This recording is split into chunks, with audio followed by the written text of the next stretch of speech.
So this is a response to a channel by the name of Dry Creek Wrangler School, who made a video that I watched while taking a walk to get some exercise and some sun, because I am on that health, fitness, and self-improvement kick. I've really enjoyed a lot of what the self-improvement sphere of the internet has brought me. But I was listening to this guy's voice because he seemed like some really good radio, and he brought up this video called "The Loudest Man in the Room."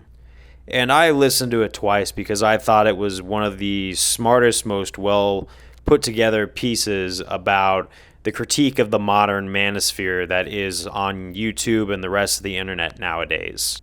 And just to be clear, I'm not totally against the manosphere. I actually think that men have been given a raw deal in life, so when I see them gravitate towards the Andrew Tates, the Sneakos, the Hammerhands, the Undead Chronics of the internet sphere, I understand why. In fact, I think that a lot of the things that a lot of these guys push, like self-improvement around that area, that's what I can really get on board with. I think that as long as you are willing to self-improve and be the best you can possibly be, you are doing it right, because we do have a mass laziness problem in America. However, in this video, the Dry Creek Wrangler School brings up a distinction, though, about Andrew Tate and how he uses his money as a front. And he also brings about how money isn't bad. It makes things easier. It's a tool that you can use, and it's something that you want to learn how to use wisely. It's something you want to learn how to make worthy investments and not just spend money willy-nilly on different things.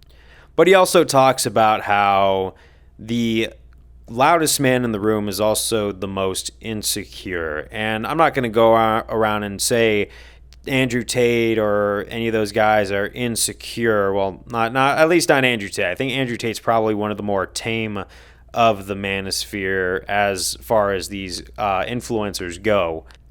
But he seems to be very secure in what he is talking about, and he tends to believe what he is saying. He has found an audience. He has provided them with quite a bit, and I could see why a lot of his guys keep coming back. So you got to give credit where credit is due. But I also want to call out the wider issue that really resonated when I heard this thing, because he's talking about how a soft-spoken gentleman, a guy who gets things done, is a lot more dangerous than that guy who says, "Hey, look at me, I'm dangerous," right? Because I'm not against fitness, I'm not against lifting weights, I'm not against self-improvement, I'm not against making money, but when you see a lot of these guys trying to flash it like it's everything that they've got, it's just like, well, if you didn't have that money, what else would it be that would attract me to hang around you? Because he does have quite a following, and I know that a lot of people say, well, he's demonetized. It's not really the monetization that's the most valuable thing that comes from a following, but the numbers of people who are following you, who you could direct to a specific product or a partnership. Because a lot of these YouTubers and influencers make a lot of money outside of the YouTube monetization program, selling you different products that they get paid to push. Because they're really just kind of like your average TV star nowadays.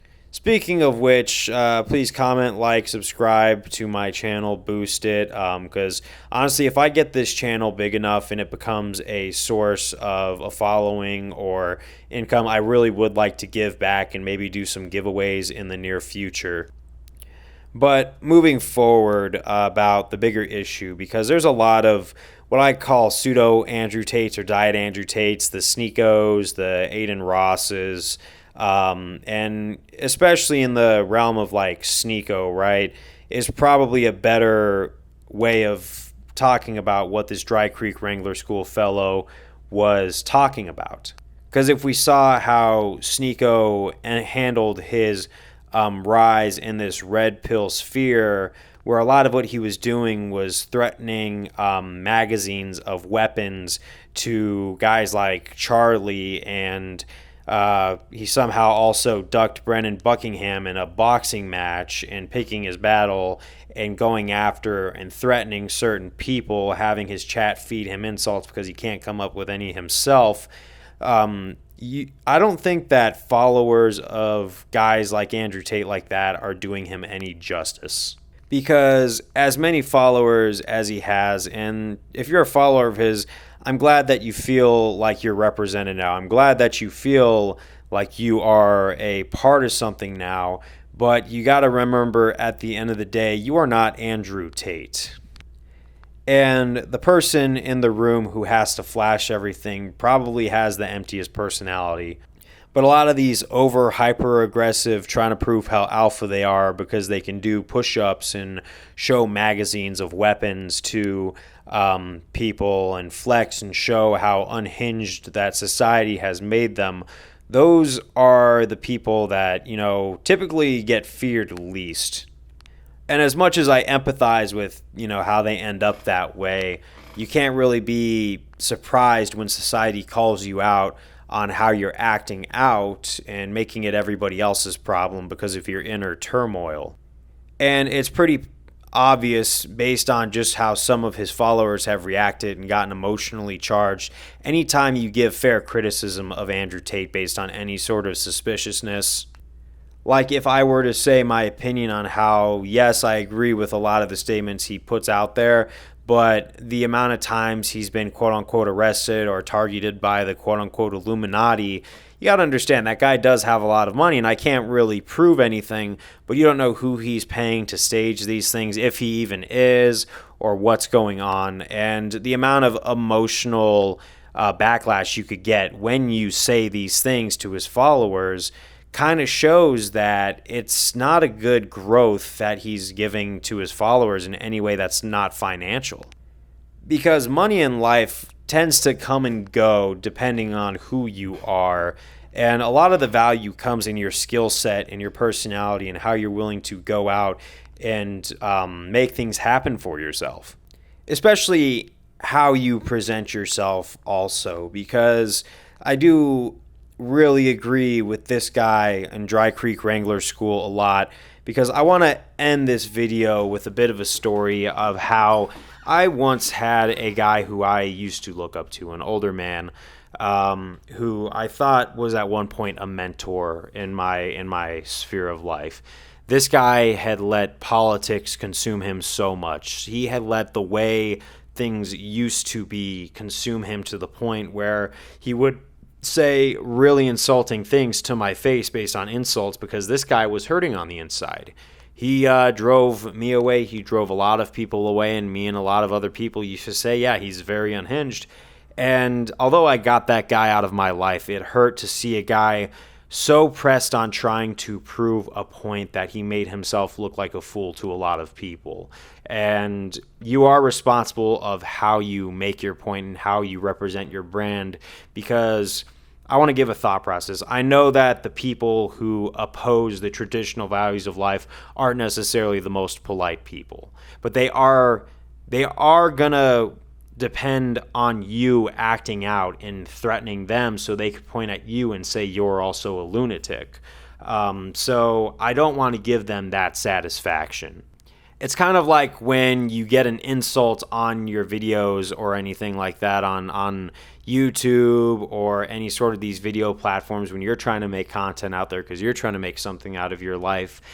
They rely on how you react. They want you to react in a hyper-aggressive way. They want you to react in a way that makes you look bad.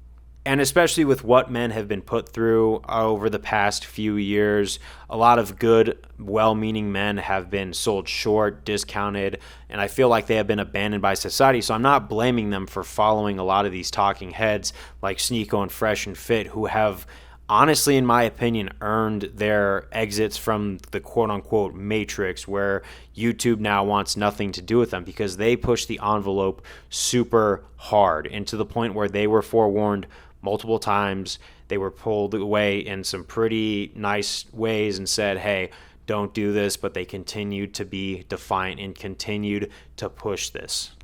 And it's hard to bring people to your cause when you are acting like that, because I think there's a lot of people who are normal and who are just trying to make it through the culture wars and the divisions of modern society. I know because I hang out with a lot of them, and a lot of us are just trying to do the same thing, make it day to day, be better people. We're not trying to stick ourselves to a political ideology or any sort of political talking head or attach ourselves and have an influencer represent us. But also, I know that Andrew Tate probably doesn't condone when his followers act out. I don't want to put any words in the guy's mouth. But what I can say is if you're one of those people who has gone out and cried really hard for attention or threatened someone because you wanted to show that you were hurt, I think you're being counterproductive to your hopes of finding people who are genuinely going to be in your corner and people who are meant to be your authentic family. Because us human beings, we do a lot of bad and stupid things based off of hurt, resentment, everything else like that. But sometimes it takes a lot to overcome and not live off of those negative emotions and really create something beautiful with the passion that our past hurt has given us. And it's a really valuable skill to develop, but it's also a really hard skill to learn to master, polish out, and make something worth making. I have that battle every single day myself personally, and it makes it really hard. But if we are able to build something and leave a positive influence, I think the more people who want to join something would be more inclined to join the cause of building a more traditional based, principle-driven society that rejects partying all the time and wasting our lives doing things that aren't going to matter at the end of the day.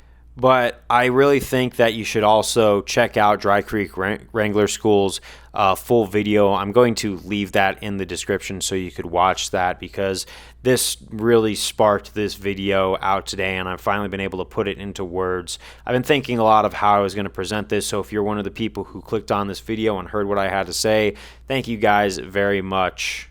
But try to think about what I have said and take from it what you will. But consume your content responsibly.